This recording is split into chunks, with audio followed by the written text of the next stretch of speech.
Welcome to STEM Talk. STEM Talk. STEM Talk. STEM Talk. STEM Talk. STEM Talk. Welcome to STEM Talk, where we introduce you to fascinating people who passionately inhabit the scientific and technical frontiers of our society. Hi, I'm your host, Dawn Kernagis, and joining me to introduce today's podcast is the man behind the curtain, Dr. Ken Ford, IHMC's director and chairman of the Double Secret Selection Committee that selects all the guests to appear on STEM Talk. Hi, Don. Great to be here with you. Today we're mixing it up a bit.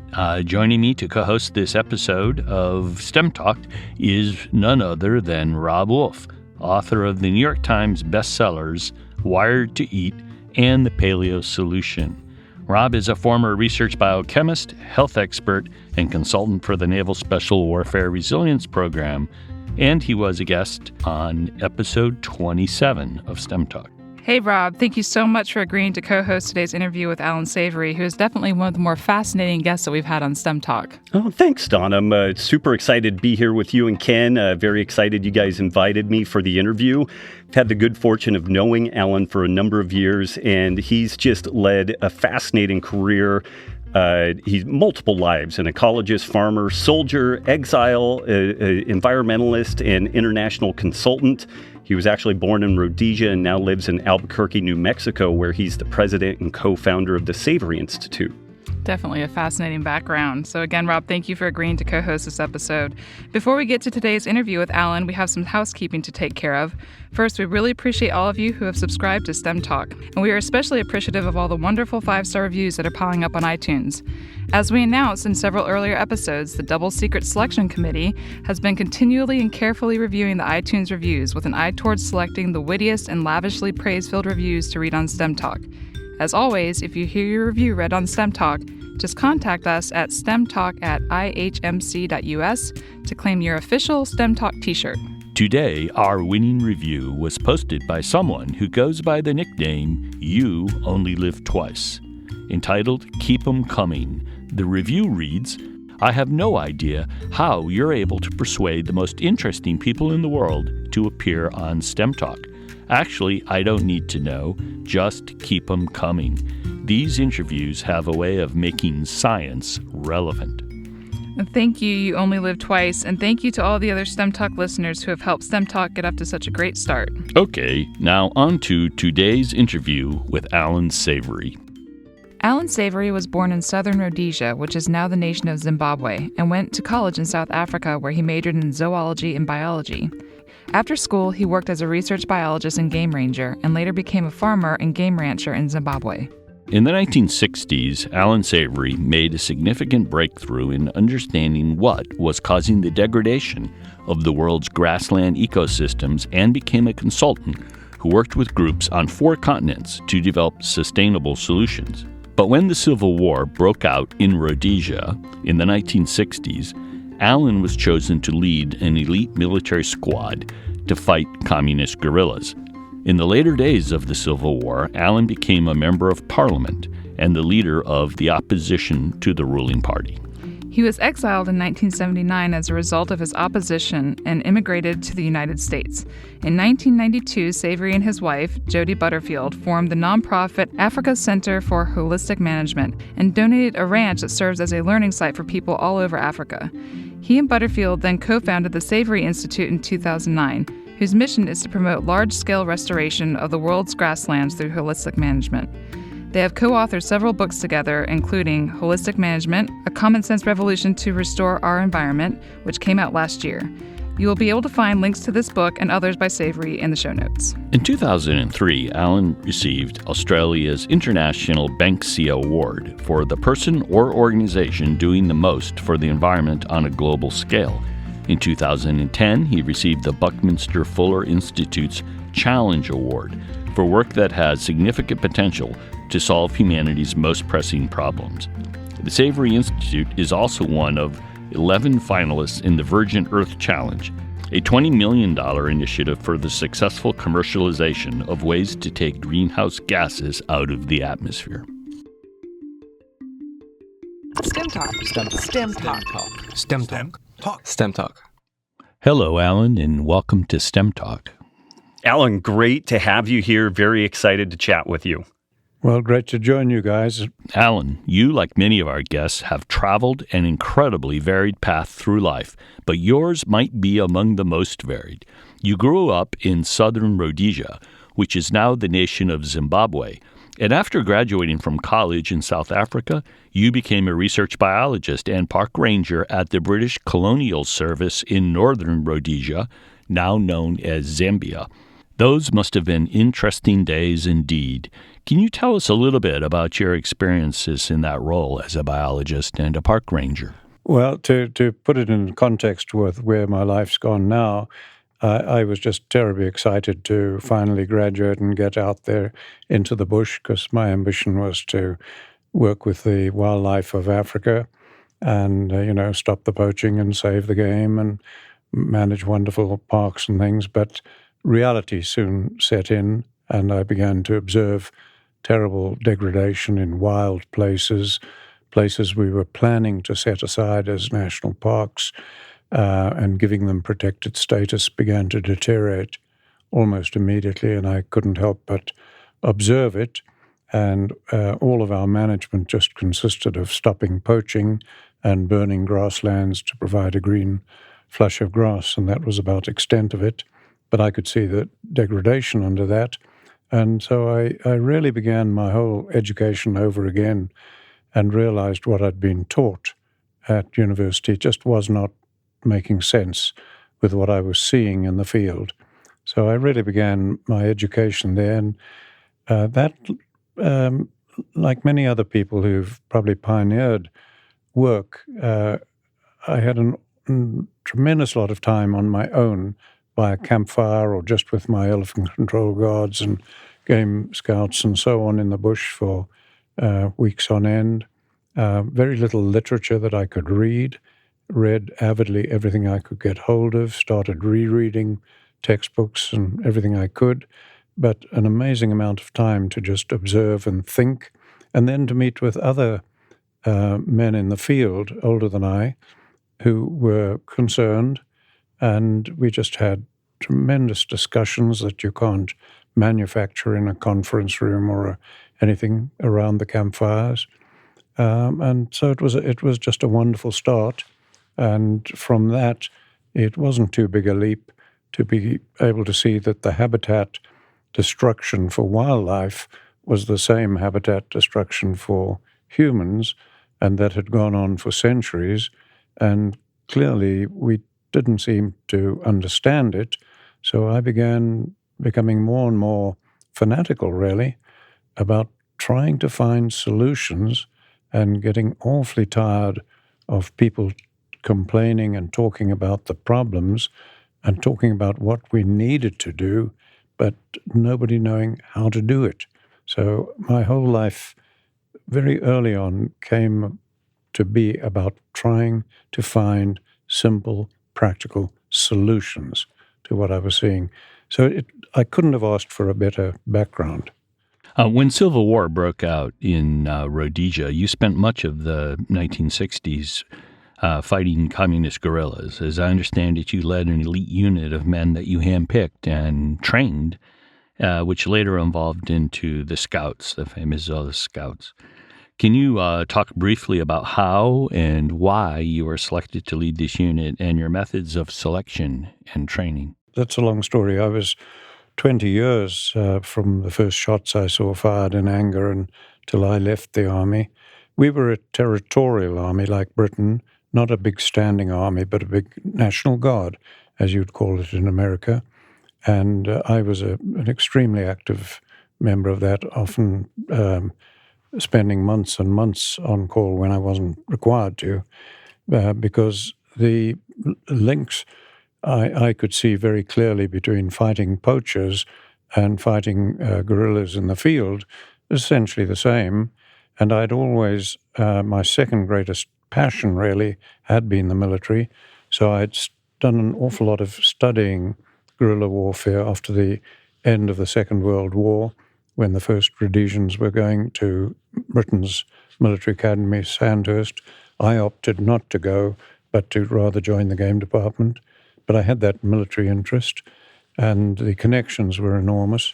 And one way or another, I began trying to get our army to understand guerrilla warfare, which is very different from regular warfare. And it's a long story, but I ended up, yes, commanding a tracker combat unit and having a great influence on our army right up until I left. And yes, when I finally resigned my commission because I was going to politically fight the generals and the prime minister, so it was the only right thing to do. I couldn't be serving under the generals and at the same time criticizing them in Parliament. And at that point, my unit, yes, evolved into the Selous Scouts for the rest of the war. Allan, you spent a lot of time in Rhodesia's savannas and grasslands, and it was during this time that you noticed that the healthiest grasslands were, ironically, those places where there were huge herds of wild grazing animals that tended to stay bunched together. What is the significance of that? And it appears to be one of these simple solutions that was literally hidden in plain sight. Yeah, it is. In hindsight, it's terribly clear, and lots of people now are saying we need to mimic that and so on. But at the time, it was anything but clear.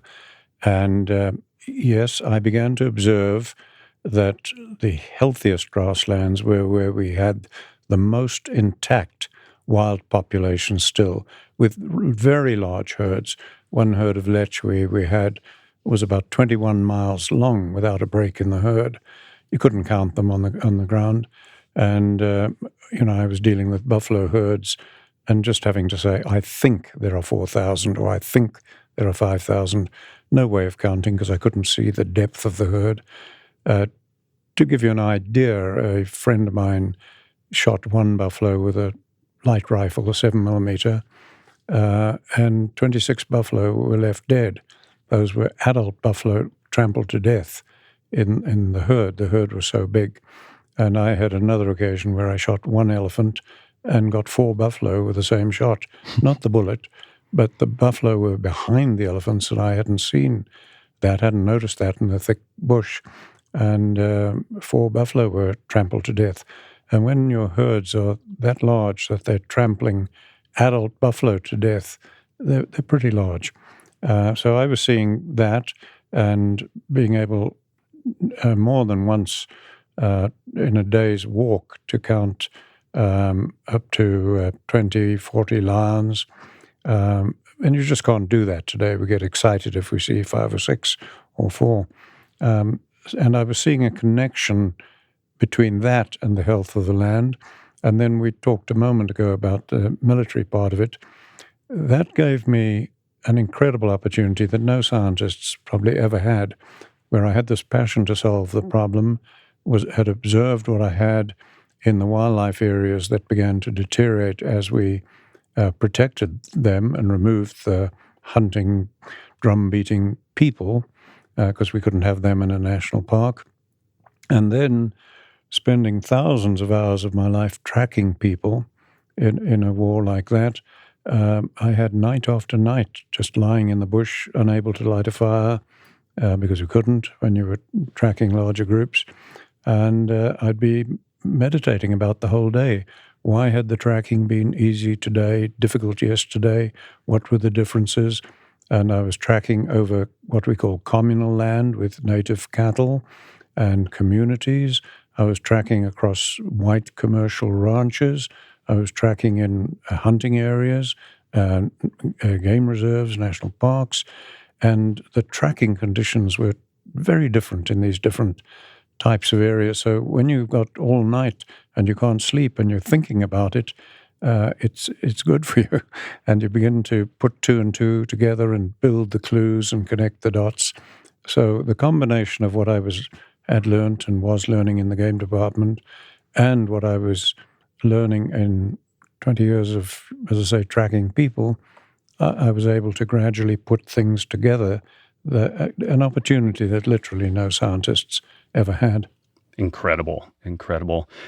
Allan, in the later days of Rhodesia's civil war, you served as a member of parliament and even led the opposition to the ruling party at that time. but in 1979 you ended up being exiled, at least partially self-imposed, and immigrated to the United States. Can you talk about that period of your life? Well, yes. I mentioned, trying to solve these problems on the land. Poor land leads to poor people, social breakdown, violence, war, etc., and it's done so throughout history and continues to do so. I was involved militarily from a very junior officer to eventually playing a significant role. We had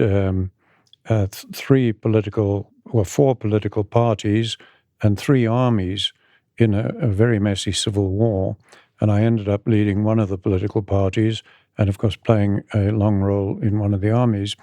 And at a certain point, I realized that I had little option but to go into Parliament, because you cannot win terror wars, guerrilla wars. You cannot win them militarily. You never do. Only the people win. And militarily, you can only hold the ground, buy time for political solutions. And we were buying time, and much of my contribution to the army was helping this. We had an extremely successful army for bush warfare, never lost a single battle, in fact. But that guaranteed we were going to lose the war, because the more we gained time, the more arrogant and outspoken the politicians became, and they were literally losing the war. It wasn't a war against communism. It was racism that we were fighting, racial attitudes, a racist government.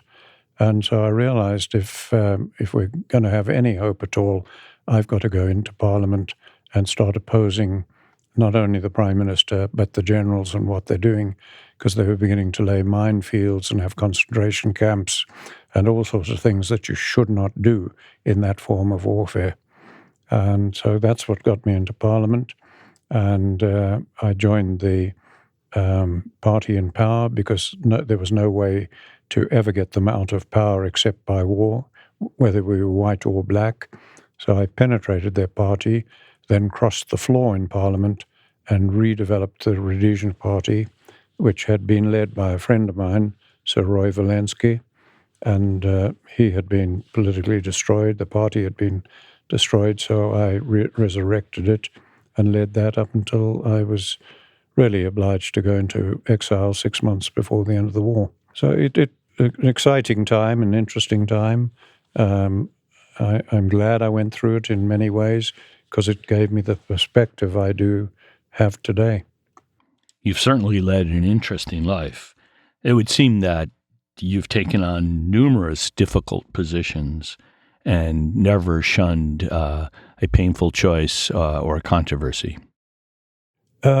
Yes, and I think people do that if you care enough. I've often been asked why, when I was up against such opposition, initially militarily, politically, and for my scientific work, why did I never give up? And the answer is I couldn't give up because I cared so much. That was my country, and we were self-destructing, and you do what you have to do if you care enough. Allan, it was right around this time that, and you've kind of set some of the stage with this, but you started developing a frame of reference that you now call holistic management. And this is a system that mimics nature, but also, I believe, draws on some of the organizational skills that you learned in the military. But, you are putting this forward as a legitimate option to heal the environment and really specifically reverse desertification. But Allan, what is holistic management, and when and how did it develop? And I know we've touched on a bit of this already, but if you could flesh that out, that would be great. Okay, let me correct one thing. It's not a system. All management systems will fail by definition. You need management systems, but only where everything is predictable. So if you're in business, you need an accounting system. You need an inventory control system. Things like that. But you cannot run a business, you cannot fight a war, lead a country, whatever, with any system. It has to be by constant planning process and decision-making, and that's what holistic management is. Now, I didn't arrive at it through any great wisdom or foresight. I just began trying to understand land degradation, which has this fancy word, desertification. And in finding a solution to that, which I'd in a way got by the late 1960s, and we were reversing desertification very easily and inexpensively, so we seemed to have arrived at what I was seeking. But then, and I was working in 5 countries by that time with a great many ranchers and people on the land, but we began to see erratic results. Now, just like anything in science, even though this wasn't a hypothesis, this was management, you should get consistent results and be able to guarantee consistent results if what you're doing is right. Well, we couldn't. So something was missing. And then looking at all the projects I was dealing with, I realized the fault was mine. It wasn't in the planning process, handling the complexity of cattle, wildlife, crops, and everything on the land. Where we were going wrong was in social or economic aspects. And I realized I had not brought those into the complexity. And by 1984, I'd worked out, with the help of a lot of people, how to do that. And then it became holistic planned grazing, that word holistic. And we, in fact, developed the holistic framework. And from 1984 to today, we've not had a single failure. As long as people follow the process. We have had thousands of people mimic the process, plagiarize bits of it, try to adapt bits of it, like trying to be a bit pregnant. You can't. But where people have just followed the process, even done it far from perfectly, like I myself do, it's far from perfect, we still see encouraging results and can pretty well guarantee the results because we haven't yet had a failure. That's great. And we will talk a bit more about some of the economic considerations here in a bit, but Allan, the topic of desertification is really a big one. Could you describe more about what that is and why that should be a topic of concern for virtually everyone? All right. Desertification is an unfortunate word. It was given because land degradation ultimately, in many instances, becomes sand dunes and camels and desert. So it's really a word for extensive land degradation. And where this is occurring in the world is most of the world's land surface, about 3/4 of it. It's occurring to varying degrees. In about 1/3 of the world's land, much of Europe, east and west coasts of America, etc., there's humidity throughout the year. And those areas, no matter how bad the management, it doesn't, you literally cannot cause millions of hectares of bare ground. You just can't do it. You cannot do it with chemicals, with fire, with overgrazing, with livestock, machinery. As soon as you rest it, it begins to recover. And those areas are not desertifying. And we can get away with some pretty poor management giving reasonable results. But where the environment is seasonal, in other words, you get rain or moisture for 3, 4, 5 months of the year, whatever, and then you get 6 months, 8 months, 9 months, 10 months of no rain and aridity, those are the areas where desertification is occurring, and it's nobody has ever been able to understand it or stop it. Now, that is what I began studying. Now, most of my scientific colleagues were saying the arid and semi-arid areas were the ones that turned to desert. But I was finding areas of 40, 50, 80 inches of rain, which you can't call arid, but they were turning to desert or, serious land degradation. So that's when I had to rethink that whole thing and came up with the concept of brittle environments. And I used the word brittle and non-brittle because if you go into the humid environments through most of the year and pick dead twigs, leaves, and crumple them in your hand, they're just soft and they crumple up. There's no sound or anything. If you go into the seasonally arid and dry environments, no matter how high the rainfall, and you get dead twigs and leaves and crumple them in your hands, they snap and crackle. They're brittle. You can crunch them up into little parts. So that's a quick test of what sort of environment you're in. And it's those, the brittle environments, where the desertification was occurring. Now, for centuries, we blamed livestock for causing that. And that's belief is a societal belief, so it's belief of all institutions.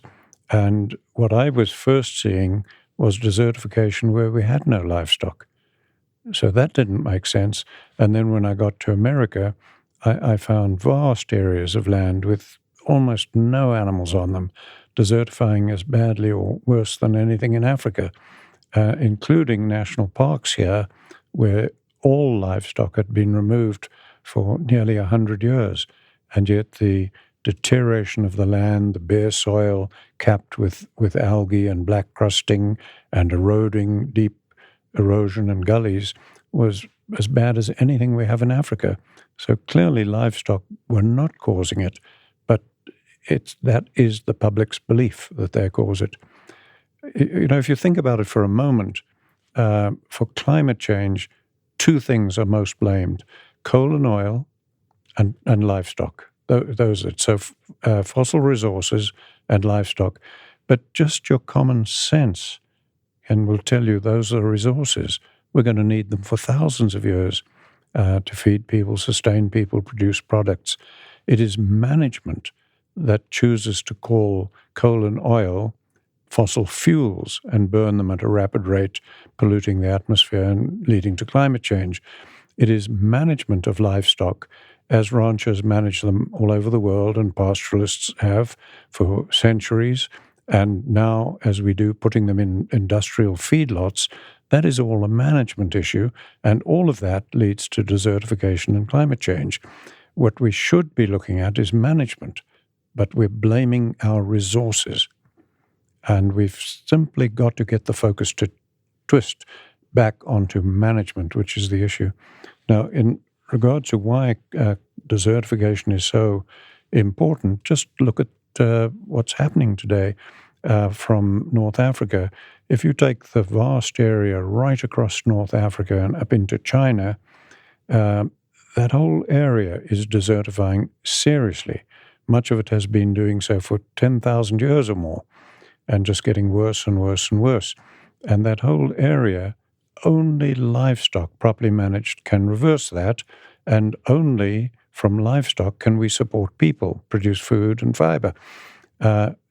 95% of that land cannot grow crops. And yet we've got hundreds of celebrities and others pouring money into and vilifying livestock and going into vegetarian movement and vegan movement, all doing great damage to humanity. Now, when you look at that area of desertification, which is so bad, look at the symptoms of desertification. It leads to increasing droughts and floods, severity and frequency, to poverty, social breakdown, mass emigration across borders into Europe, changing the political face of Europe. We see the same here, the emigration from Mexico and so on into America, presenting enormous political problems. And then we have the recruitment to the Al-Qaedas and ISIS and so on. One of the fundamentals of guerrilla warfare is that you have to reduce the causes of recruitment. Well, the recruitment for all these organizations, these violent organizations, is being caused by desertification. It's the environment in which they're living, where they cannot sustain themselves, they flock into cities, etc. And much of that is flowing from the Western thinking, our Western universities, our range science, etc., United Nations, environmental groups, who are all or almost all, vilifying livestock, when only livestock can correct it. So desertification's pretty serious, politically, militarily, in all those ways, economically, but it also is a major component of climate change. You cannot take 2/3 of the world and have management that leads to vast areas of bare ground without changing the microclimate on every square meter, and thus the macroclimate. When you are doing that to the whole of North Africa, over half of America, of the United States, you've got to be changing climate. So anybody denying climate change simply doesn't understand desertification, which is totally undeniable. You and your wife, Jody Butterfield, created the Savory Institute, which works to promote preservation of the world's grasslands through holistic management. Can you talk about meeting your wife and how the two of you came to collaborate and eventually establish the Savory Institute? Well, let me start with meeting my wife. When I was over here in Exile, my former wife, a wonderful person with whom I'm, have a deep friendship now, she just couldn't live with an exile, and I didn't know when I could get home. And so one way or another, she went home and couldn't live with an exile, and I had to get on with my life.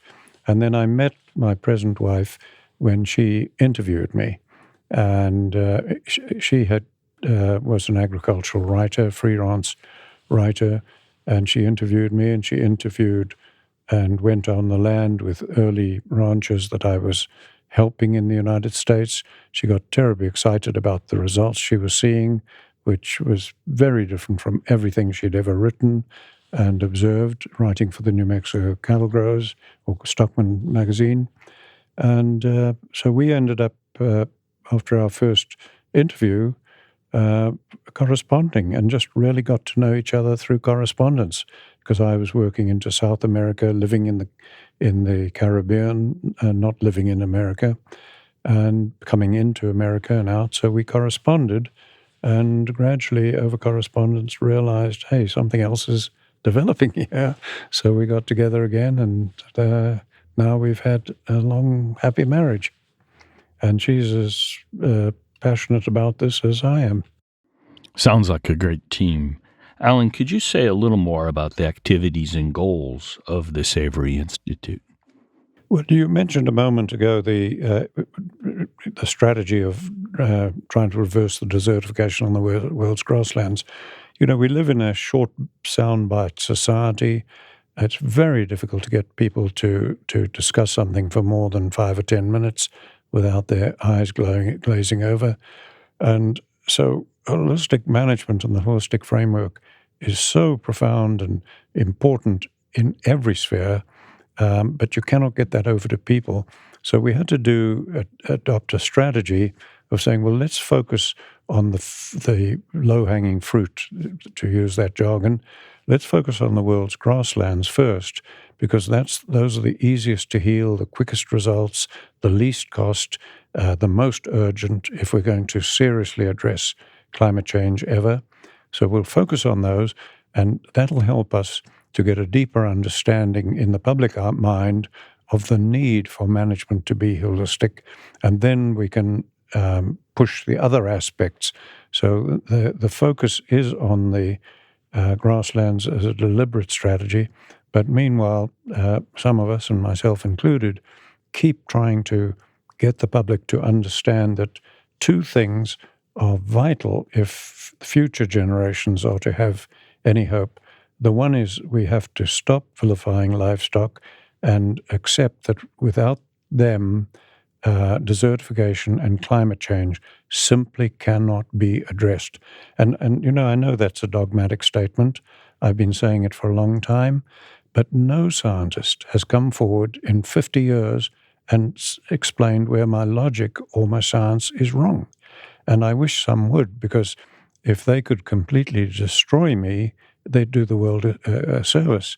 If they can't, we need to get moving, if I'm right. Now, the second thing that we've got to get public understanding of, because institutions cannot change until the public does, is that management needs to be holistic. At the moment, all management and policy development in the United States and the world is reductionist.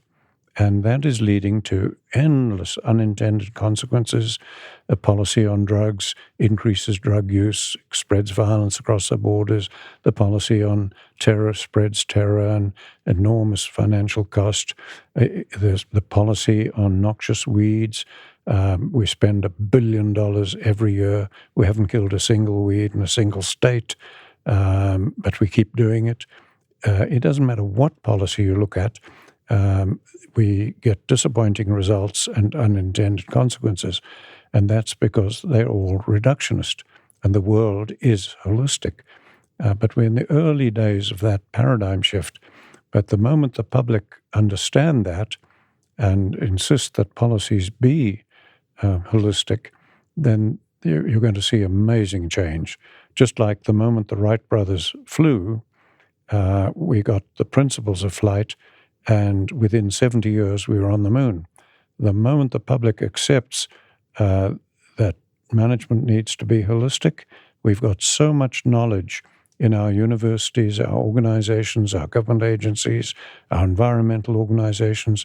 We've got so much knowledge there that it'll just astound us how the human spirit will begin to fly and what we'll achieve. Why we're not achieving things is not because of a lack of knowledge, not because people don't care. It's because our management is reductionist. So in the remaining years of my life, will just try to get these 2 points over, or hope and pray some scientist will tell me where I'm wrong.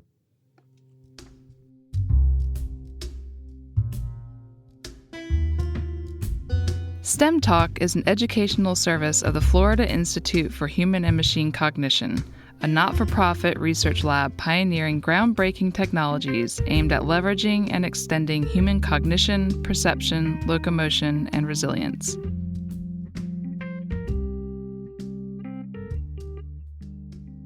Allan, this might be a good segue for what you've laid out there. The world seems to always bifurcate into, two ideological camps, seems to always boil out like that. And this is definitely true with regards to sustainability. On the one hand, we have what might be called Malthusiasts. These are the folks that have predicted a number of collapse scenarios, resource depletion, mass starvation. This has been going on since at least the 1950s. These folks have made really convincing cases about their position, but by their own metrics have generally been wrong. These collapses have not occurred. The other ideological group might be called rational optimists, and I pull that from the Matt Ridley book, which I'm a fan of, but also have misgivings about. And these folks make the case that markets and innovation will always save the day. If something important becomes scarce, we will figure out an alternative. It could be argued that the rational optimists have generally won this argument to date, but I have my own weird, niggling gut sense that this story may not go on like that indefinitely. As amazing as innovation is, at some point, we might butt up against the limits of a finite planet being subjected to exponential growth pressures. Where are you in this story? Are you a rational optimist, a Malthusiast? I'm becoming more inclined to become a head in the sandist because I'm not really too sure what to do. Yeah, it's tempting to stick your head in the sand, isn't it? Well, I'm neither. The Malthusians are not wrong. What was wrong was their timing, and they didn't have the data and the measurements to be able to predict exactly, etc. But the same dangers they warned of still exist, and they're now closer to realization. There's no question we're heading for catastrophe beyond any imagination of humans today, because we've never faced anything on this global scale before, and they are warning about it right now. So they weren't wrong. Their timing is out. Now, the rational optimists, as you call them, they are wrong without any shadow of doubt because they're relying entirely on reductionist management, and they believe markets can play a role. Well, they can play a role, and they're beginning to. People like Robb and others and the food movement, they're beginning to use markets and the consumer power and to educate the consumers in the cities, because all the economic and political power has gone to the cities where people are terribly detached from reality on the land. And so markets are playing a part in educating people about the food they eat and tying it to the health of their families, the environment that sustains us. Okay, so that's going to play a role, but it's not actually going to solve the problem alone. Now, the innovation that they rely on so much, if you look at it, you look at the innovation they're talking about, it's 100% relying on technology. In other words, innovative new technology. And that is amazing what we're producing, more and more technology. But if you look at climate change, which is really what we're looking at, this ever more erratic climate that is now threatening human survival, if you look at that, it's essentially coming from pollutants from fossil fuels, right? And it's the greater part of it is coming from pollutants and desertification in agriculture and destruction of the seas and ocean life, etc. Agriculture is not crop production. Agriculture is the production of food and fiber from the world's land and waters. So fisheries, forestry, wildlife management, these are all aspects of agriculture. And they are contributing to climate change. Now, if you look at that, the only thing that technology can do and innovation, and many people are working on it, a lot of money is being put into, and we have to step that effort up, is that can stop the pollutants coming from fossil fuels. The carbon, the methane, the nitrous oxide, the black carbon. Only technology and innovation can stop those pollutants going into the atmosphere. And many people are talking about that, Al Gore and many others. And that's wonderful. But that's only a part of the problem. We've got an excess load of these pollutants in the air. And if we stop tomorrow, somehow somebody came up with the most amazing technology and we stopped all pollutants, 100%, from going into the atmosphere from fossil fuels, climate change would hardly hesitate. It would just continue because an equal amount of pollutants, roughly, is coming from agriculture, and you've got desertification and soil destruction. Mainstream, corporate, government, university, agriculture today is producing more than 20 times the dead, eroding soil as food we need every year right now.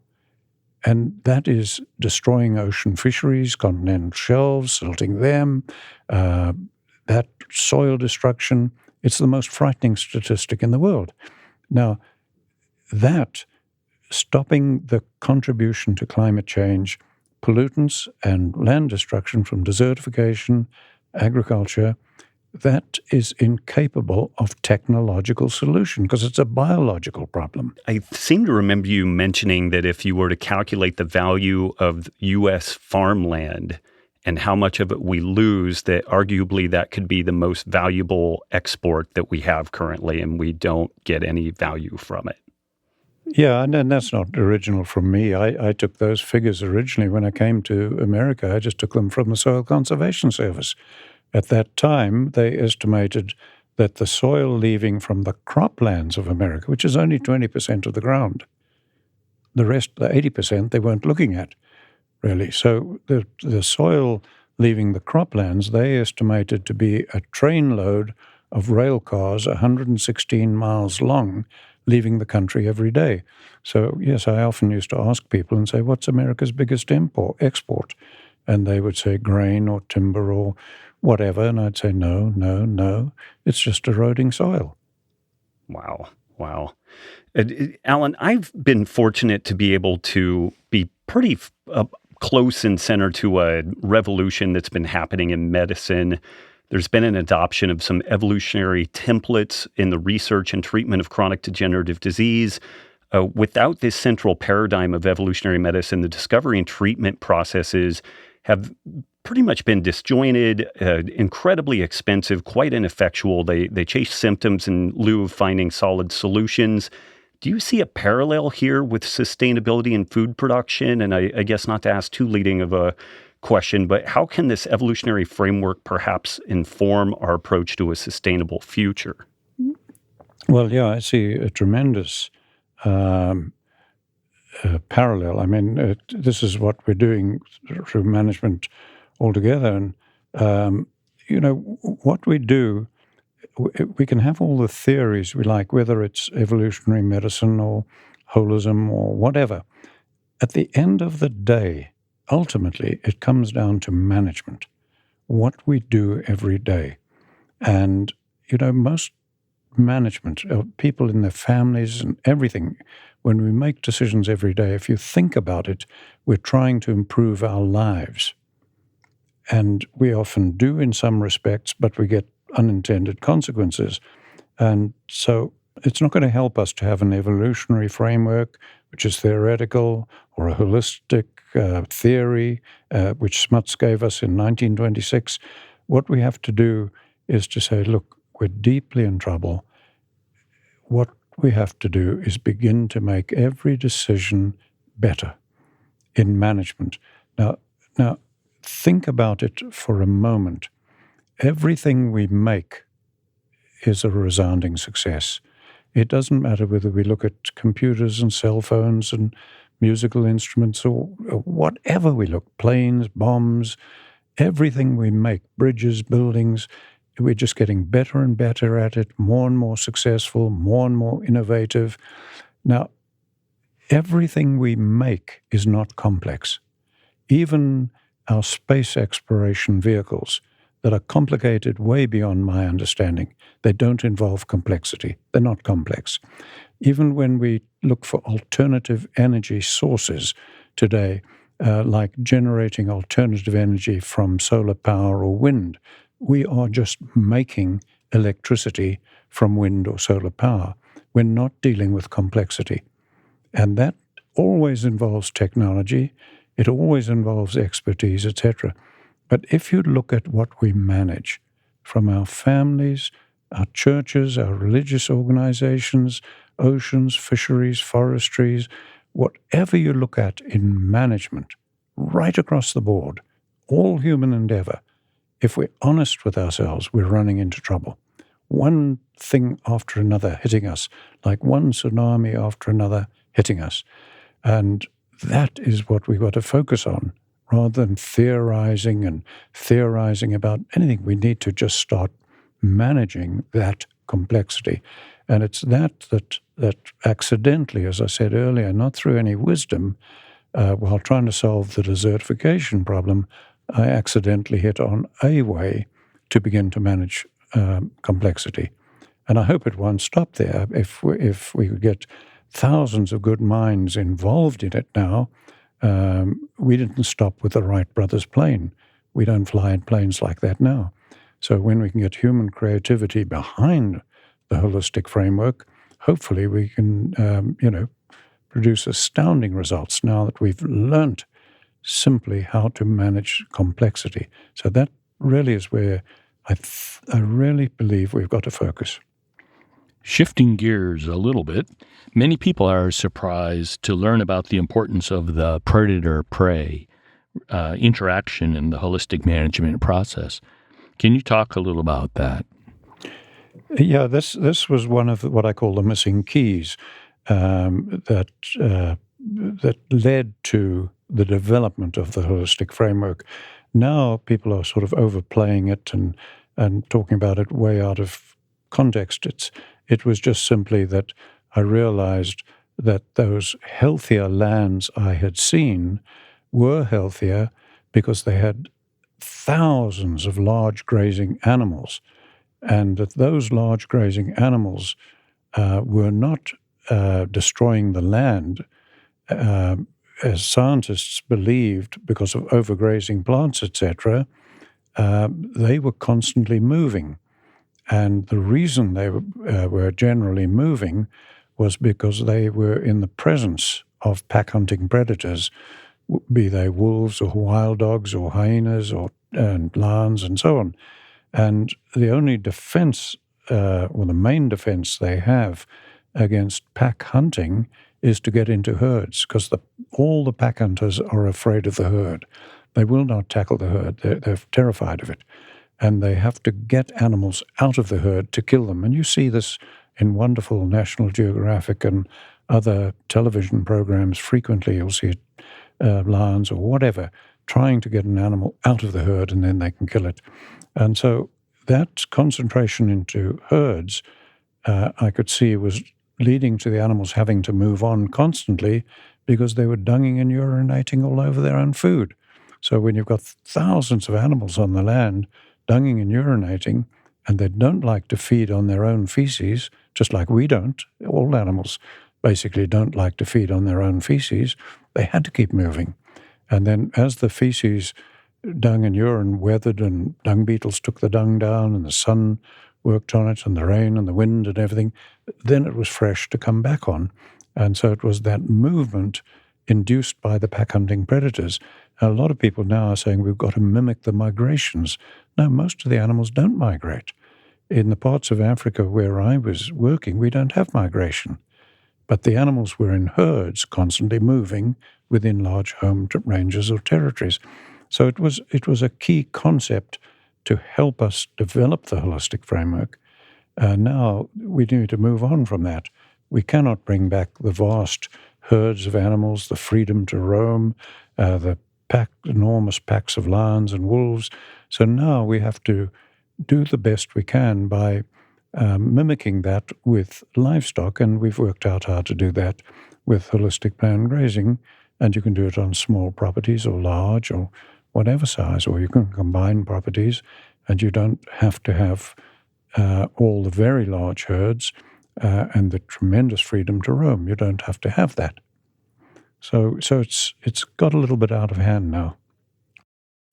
Allan, there don't seem to be many fence sitters with regards to holistic management and the potential impact of properly managed grazing animals. There have been a few news pieces of late that paint a fairly dim picture of holistic management, mainly citing a paucity of supporting evidence in this whole story.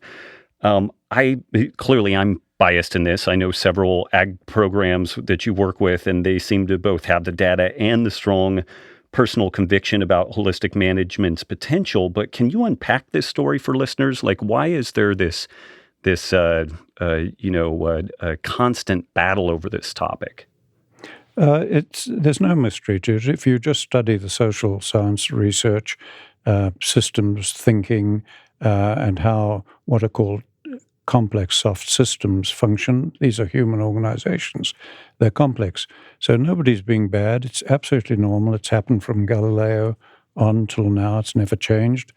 When we form our institutions, they reflect the beliefs of society. So when new counterintuitive beliefs or concepts arise in science, contrary to our beliefs that our institutions would pick them up first, they don't. They pick up the first leading stuff in the prevailing beliefs. So go into any cattleman's organization, environmental organization, university, you'll find the latest computers, the latest software, the latest technology, because everybody believes in technology. But when an obscure scientist in Africa comes up and says, look, we've believed for 10,000 years that livestock caused desertification. Here's the evidence that they don't. Here's the evidence that properly handled, they are the only thing that can reverse it. That is so counterintuitive, flying in the face of centuries of beliefs, that our organizations lead the ridicule, opposition, and it's absolutely normal. So not even a single cattleman's organization has yet supported me. So nobody's being bad. It's just normal. And what we have to do is just get the public opinion to begin shifting. So when I gave a TED talk in 20 minutes, by going to about 4 million people to whom it made sense, we made more progress than 50 years of struggling against cattlemen's organizations, environmental, universities, etc. So yes, this is just normal. The holistic management, the holistic framework, is 100% supported by science. It just doesn't have academic and institutional support, and it won't get it until the public opinion shifts. Many people have jumped on your claims regarding the potential for carbon sequestration, both supportive and critical.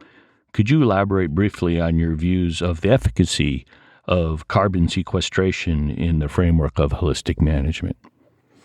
When you say people have jumped on my views, I haven't expressed any views.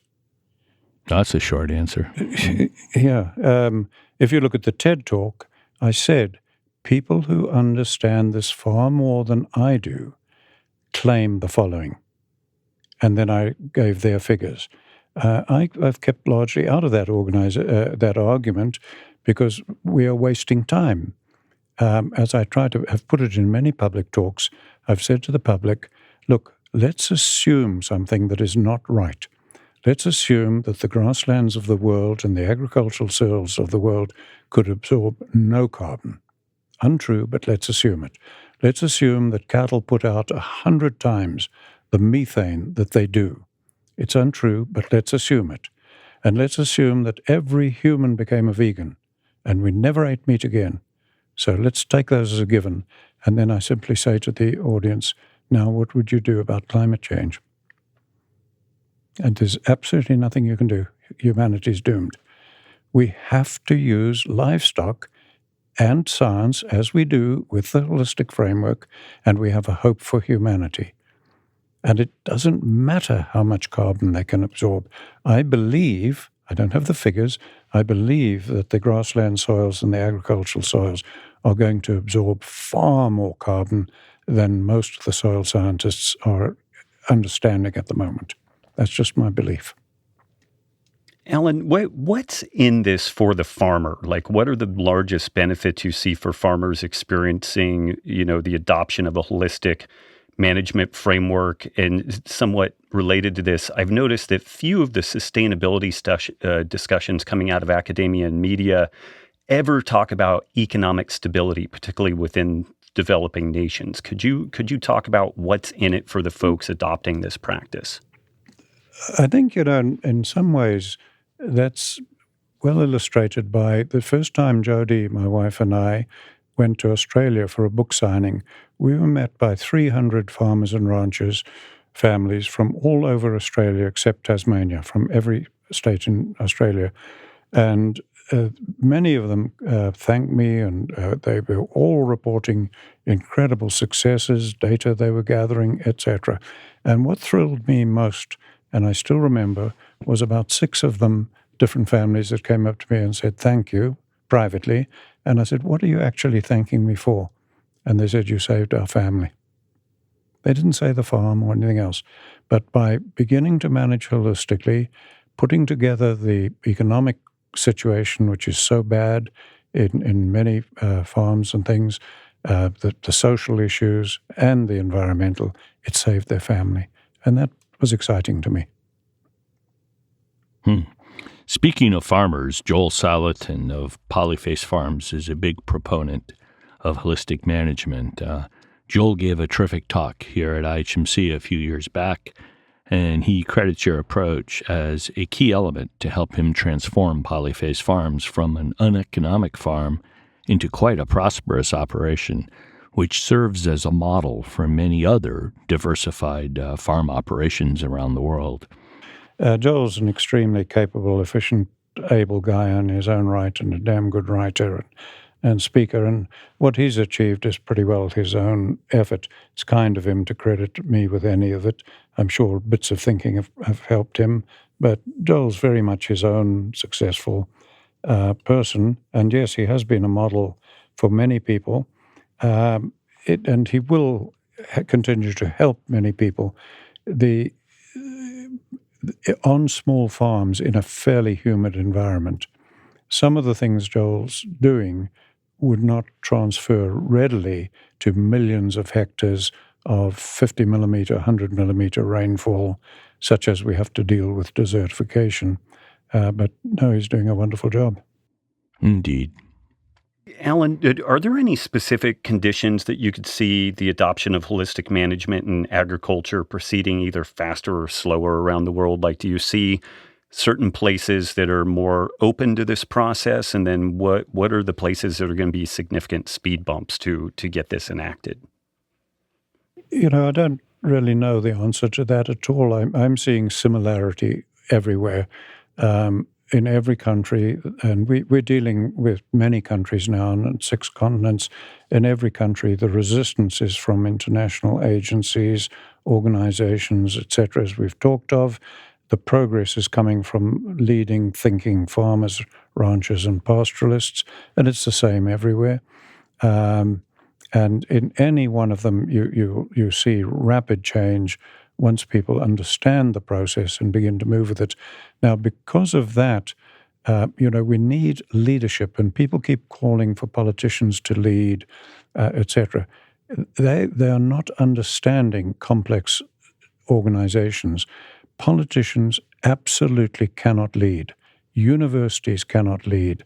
Farming organizations cannot lead. Environmental organizations cannot lead. Leadership, when you have a new paradigm shift like this, can only come from ordinary people. Now, when I say ordinary people, that includes individuals who work in government agencies, universities, environmental organizations, and that's how it's been. Hundreds of individuals, academics and others, have helped me over the last 50 years, but they've had to do it privately despite their organizations. So what we're doing now from the Savory Institute, having tried many things and got advice from everybody we can think of as to how we can move things faster to offer more hope for humanity, what we're doing now is a strategy of encouraging the development of locally led and managed holistic management hubs. And we even have the first university-led hub here in the United States, Michigan State. So that's exciting. So we've got about 20 or 30 of these around the world in various stages of formation. They're on 6 continents now.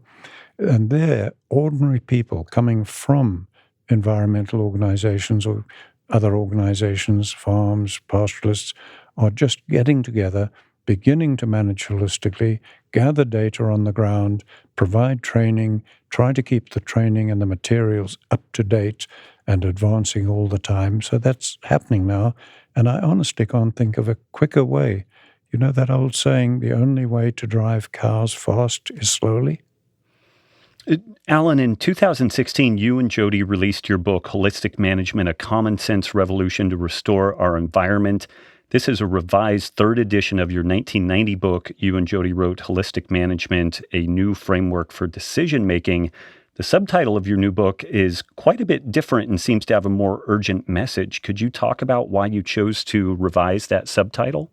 Yeah, it does have, because I think in the 2nd edition we were just clumsy marketers and inexperienced, and I've made many, many mistakes, and that was one of them. The 1st edition was called Holistic Resource Management. We had to drop the word resource because you don't have to have land to manage holistically. You can do it in your home. So we had to drop that. And then that 2nd edition, people aren't excited. They don't get emotional about decision-making. But people can get excited about a common sense revolution to restore our environment. So we're just getting a little smarter and learning from our mistakes, and that's what it is. So, Allan, we've talked a lot about all the hard work that you've done. Do you do anything for fun in your downtime, or does downtime exist for you? Downtime hardly exists, but I'm getting on. In a couple of months I'll be 82, and I'm beginning to age. And age is a bugger, but the alternative is worse, as they say. And so in my remaining years, I'll just keep trying to do what good I can, but I am trying to find time to smell the roses. And for me, that means just being in wild places as much as possible with Jody. We both enjoy that. And I love to just be fishing or falconry. I love just to be with wildlife and wild places and with poor people. I love the people in Africa that I work with all the time and the wildlife. So in my twilight years, I'd like to do that. And I feel I can today because I'm in awe of the caliber, the caring, the competence of the young people running the Savory Institute. They formed it, not me. I was just one of the founders with Jody. And these are truly committed young people. And so I feel I can just disappear now. Well, don't disappear before I get out to Albuquerque and do some longbow hunting with you, please. I want to see you in Africa with us. It's easy. We'll do it. We'll make that happen. Okay. One thought occurs to me. You talked earlier about people sitting on the fence. I, many years ago, over 30 years ago, met Jim Tier, Professor Jim Tier. He was from Texas, one of the universities. I never worked with Jim in Africa, but he had a very good reputation, wildlife and range science. And we met on the King Ranch in Texas, and he made a strange comment to me. He looked at me and he said, "Allan, either you're wrong and we will not be able to dig a hole deep enough to put you in, or you're right and the world will not be able to build a monument high enough." And I replied, "Jim, I don't give a damn what you do. It's not about me. You can do anything with me. What do you think?" And he said, "I'm sitting on the fence." And Jim sat on the fence till he died. And thousands of people have sat on the fence. I think it's time to get off the fence. Yeah, I don't like fences. They're kind of rough on my backside. So yeah, I'm fully in. I sit on the board of directors of the Jefferson Hub Sprig of the Savory Institute, and it's a huge honor to be a part of that. And Allan, it was just so much fun to have you on the podcast. We will make sure to have links to your books, all the notes in the episode, some of your bio, but just an incredible honor to know you and to call you my friend. Well, I feel the same about you, Rob. I tell many people about you and how my wife could have killed that elk with her handbag. I love that comment.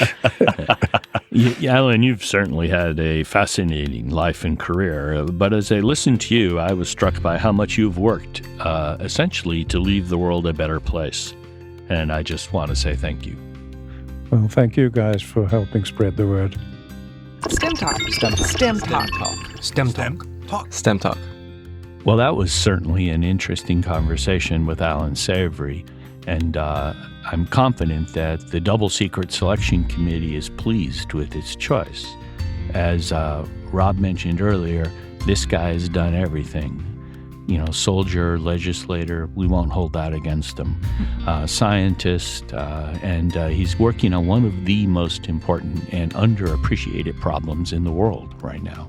Well, and I think it's worth mentioning on the legislative side that many people wanted him to run the government, and he said, "I don't know how to run my own life. I'm certainly not qualified to run yours." Amazing. Bowed out of that. And so he, I don't want to be overly gushing, but Allan is a legitimate personal hero of mine. And it's very exciting that an institute like the IHMC is taking interest in this kind of theoretical framework of holistic management. It's an awful important topic. And can you imagine, Rob, if our politicians held themselves to that same level of constraint? It would be amazing. It's hard to imagine, but it would be amazing. DC would be empty. If you enjoyed this interview as much as we did, I invite you to visit the STEM Talk webpage, where you can find the show notes for this and other episodes at stemtalk.us. Hey folks, this is Robb Wolf saying thank you to Ken and Dawn for allowing me to co-host today's interview with Allan Savory. It's been an incredible amount of fun, and I think we're going to have a little dry farm wine at the end of the day. No doubt. And this is Ken Ford saying goodbye until we meet again on STEM Talk.